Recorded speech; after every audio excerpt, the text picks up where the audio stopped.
Selamat pagi teman-teman. Hari ini kita akan belajar mengenai kapsul. Kata kapsul berasal dari bahasa Latin yaitu capsula. Kapsula jika diterjemahkan berarti kotak kecil atau wadah kecil. Definisi kapsul berdasarkan Farmakope Indonesia edisi 6, kapsul merupakan sediaan padat yang terdiri dari obat dalam cangkang keras atau lunak yang dapat larut. Teman-teman nanti bisa membaca di Farmakope Indonesia edisi 6 halaman 53. Kita ketahui bahwa kebanyakan kapsul yang diedarkan di pasaran biasanya digunakan sebagai obat, di mana cara penggunaannya ditelan melalui oral. Namun demikian, ada pula kapsul yang penggunaannya disisipkan ke dalam rektum, sehingga obat dilepaskan dan diabsorpsi di tempat tersebut. Contohnya kapsul rektum. Nah, teman-teman, berikut saya akan sampaikan mengenai kelebihan dan kekurangan bentuk sediaan kapsul. Adapun kelebihan bentuk sediaan kapsul adalah, yang pertama, penggunaan kapsul lebih disukai dibandingkan tablet. Berikutnya, bentuk menarik, dapat menutupi bau dan rasa yang kurang enak dari bahan obat sehingga akan lebih acceptable. Mudah ditelan dan cepat hancur atau larut di dalam tubuh sehingga segera diabsorpsi. Kemudian pada proses pembuatannya tidak perlu bahan tambahan yang mungkin dapat mempengaruhi absorpsi obatnya.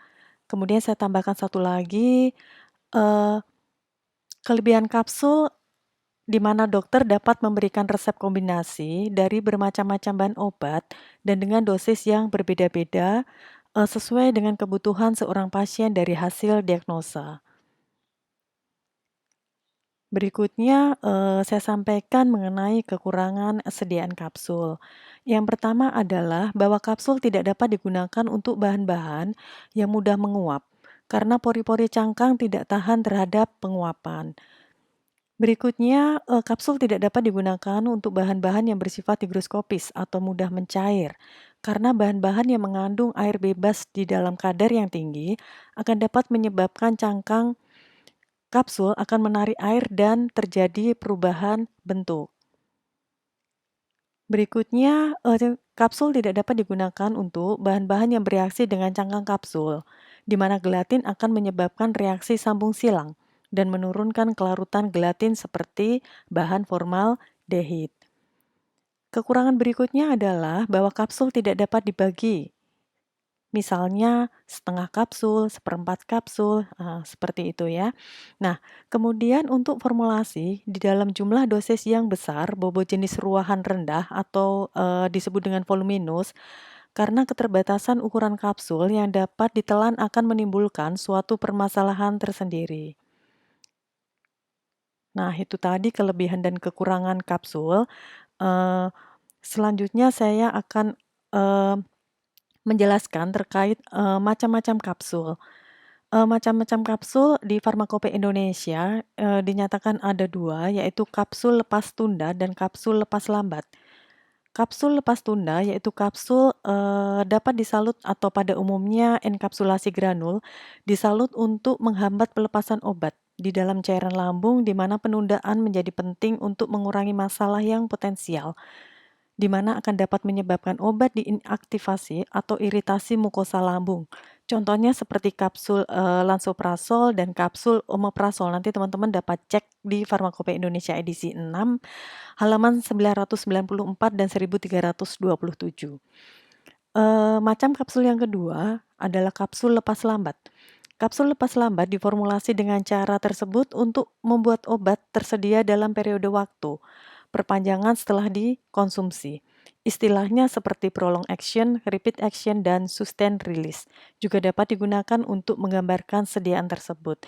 Contoh di dalam Farmakope Indonesia yang bisa kita lihat pada halaman 425 adalah sediaan kapsul diltiazem hidroklorida. Baik, selanjutnya mengenai jenis kapsul. Jenis kapsul ada 2, kapsul cangkang keras dan kapsul cangkang lunak. Kapsul cangkang keras digunakan untuk bahan obat padat, seperti serbuk, butiran, atau granul, di mana cangkang kapsul terdiri dari dua bagian, yaitu bagian induk dan bagian tutup. Kapsul cangkang lunak digunakan untuk bahan obat padat, cair, atau minyak. Cangkang kapsul berupa satu kesatuan, jadi tidak ada pembagian antara induk kapsul dan tutup kapsul. Cangkang kapsul umumnya terbuat dari gelatin, tetapi dapat pula terbuat dari pati atau bahan lain yang sesuai. Berikutnya, cangkang kapsul pada umumnya memiliki kadar air 10 sampai 15%. Di sini teman-teman perlu pahami bahwa apabila cangkang kapsul disimpan pada tempat yang kelembabannya tinggi, maka uap air akan terabsorpsi oleh kapsul gelatin dan kapsul akan terdistorsi sehingga kehilangan bentuk yang kaku atau menjadi lembek. Sebaliknya, di dalam suatu kondisi lingkungan yang sangat kering, kelembaban yang ada di dalam kapsul akan hilang dan kapsul menjadi rapuh sehingga apabila kapsul tersebut dipegang akan mudah hancur. Oleh karena itu, teman-teman harus mampu mengkondisikan kapsul gelatin yang keras agar selalu dijaga pada suatu lingkungan yang bebas dari kelembaban atau kekeringan yang berlebihan. Di mana upaya mencegah cangkang kapsul gelatin keras terpapar oleh lembab, maka seringkali cangkang kapsul tersebut dikemas bersama dengan kantong kecil yang berisi bahan penyerap lembab, seperti halnya silika gel kering dan arang aktif. Nah, cangkang kapsul lunak ini tidak digunakan di apotek, kemudian instalasi farmasi rumah sakit, atau di balai pengobatan, ya, tetapi diproduksi secara besar-besaran di pabrik dan biasanya diisi dengan suatu bahan cair. Ya, cangkang kapsul lunak yang bekerja secara long acting umumnya berisi granul yang biasa disebut dengan spansule. Baik, berikutnya kita akan belajar mengenai, bagian cangkang kapsul yang tadi kita sudah pelajari bahwa di sini ada, cangkang kapsul keras ya. Gambar ini menunjukkan bagian cangkang kapsul keras ya, di mana ada lekuk khas pada bagian tutup dan induk, untuk memberikan penutupan yang baik bila bagian induk dan tutup cangkangnya diletakkan sepenuhnya, di mana akan dapat mencegah terbukanya cangkang kapsul yang telah diisi selama proses transportasi dan penanganan. Maka silakan teman-teman bisa melihat gambar di samping ya, di situ ada keterangan open, pre-close, dan close, di mana artinya bahwa induk kapsul dengan tutup kapsul ini masih berada di dalam satu, bagian tersendiri. Kemudian mulai, akan proses penutupan begitu ya, pre-close, kemudian pada proses close benar-benar tertutup ya. Jadi antara lekuk kas pada tutup dan induk itu akan saling, bertemu sehingga akan dapat, menutup cangkang kapsul secara sepenuhnya. Baik, berikutnya mengenai ukuran cangkang kapsul. Ukuran cangkang kapsul keras bervariasi dari nomor kecil yaitu nomor 5 sampai nomor paling besar yaitu 000. Umumnya ukuran nomor 00 adalah ukuran terbesar yang dapat diberikan kepada pasien. Ya, teman-teman bisa lihat pada tabel di atas ya, bahwa, ukuran cangkang kapsul, didasarkan atas kapasitas isi kapsul per gram di dalam setiap penomoran, di dalam, ukuran kapsul yang bersangkutan. Oke, selanjutnya mengenai 3 cara pengisian kapsul, ya. Yang pertama adalah dengan tangan, dilakukan dengan cara membagi serbuk sesuai dengan jumlah yang diinginkan, kemudian dimasukkan di dalam bagian induk cangkang kapsul dengan tangan, kemudian ditutup. Yang kedua, dengan alat bukan mesin. Alat yang dimaksudkan di sini adalah alat yang menggunakan tangan manusia. Dengan menggunakan alat ini, maka akan didapatkan kapsul yang lebih seragam dan pengerjaannya dapat lebih cepat. Sebab sekali membuat akan dapat menghasilkan berpuluh-puluh kapsul. Alat ini terdiri dari dua bagian, yaitu bagian yang tetap dan bagian yang bergerak. Di mana proses pengisiannya adalah sebagai berikut. Yang pertama, buka bagian-bagian kapsul, kemudian badan kapsul dimasukkan ke dalam lubang pada bagian alat yang tidak bergerak atau tetap. Kemudian serbuk ditaburkan yang akan dimasukkan ke dalam kapsul. Ratakan dengan bantuan alat kertas film. Kemudian yang terakhir adalah tutup kapsul dengan cara merapatkan atau menggerakkan bagian alat yang bergerak. Baik, itu adalah dua cara pengisian kapsul. Yang terakhir adalah dengan mesin.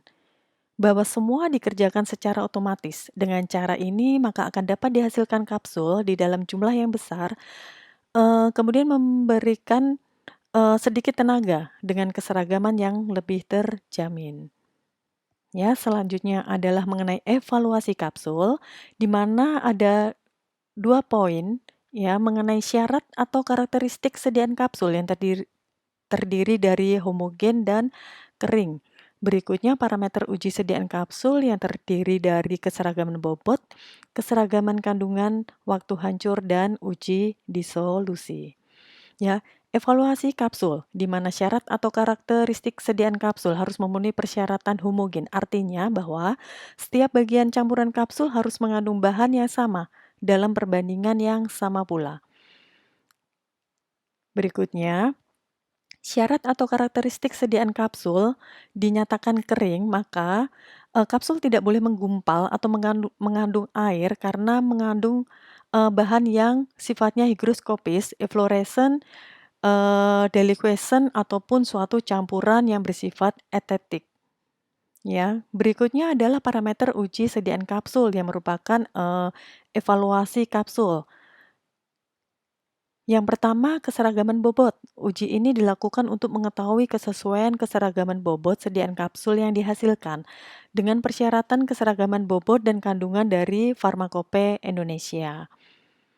Yang berikutnya adalah keseragaman kandungan. Keseragaman kandungan dilakukan untuk memastikan bahwa kandungan bahan aktif yang terkandung di dalam kapsul telah memenuhi persyaratan dan sesuai dengan yang tertera pada etiket. Metode penetapan kadar yang digunakan sesuai dengan bahan aktif yang terkandung di dalam sediaan kapsul. Evaluasi yang berikutnya adalah mengenai waktu hancur. Uji ini dimaksudkan untuk menetapkan kesesuaian batas waktu hancur yang tertera di dalam masing-masing monografi. Kecuali pada etiket dinyatakan bahwa kapsul digunakan untuk pelepasan kandungan obat secara bertahap di dalam jangka waktu tertentu atau melepaskan obat dalam 2 periode yang berbeda atau lebih dengan jarak waktu yang jelas di antara periode penjelasan tersebut. Uji waktu hancur tidak menyatakan bahwa sediaan atau bahan aktifnya terlarut sempurna. Sediaan dinyatakan hancur sempurna apabila sisa sediaan yang tertinggal pada kasa alat uji merupakan massa lunak yang tidak mempunyai inti yang jelas, kecuali bagian dari penyalut atau cangkang kapsul yang tidak larut. Uji disolusi. Uji disolusi dimaksudkan untuk mengetahui seberapa banyak persentase bahan aktif dalam sediaan obat atau kapsul yang terabsorpsi dan masuk ke dalam peredaran darah untuk memberikan suatu efek terapi. Persyaratan di dalam waktu 30 menit harus larut tidak kurang dari 85% dari jumlah yang tertera pada etiket. Baik, itu tadi hal yang perlu saya sampaikan mulai dari definisi, kemudian macam kapsul, jenis kapsul, ukuran kapsul, ya, kemudian cara pengisian kapsul, berikut evaluasi kapsul. Baik teman-teman, terima kasih. Mohon bisa dipahami dari apa yang sudah saya sampaikan. Selamat pagi.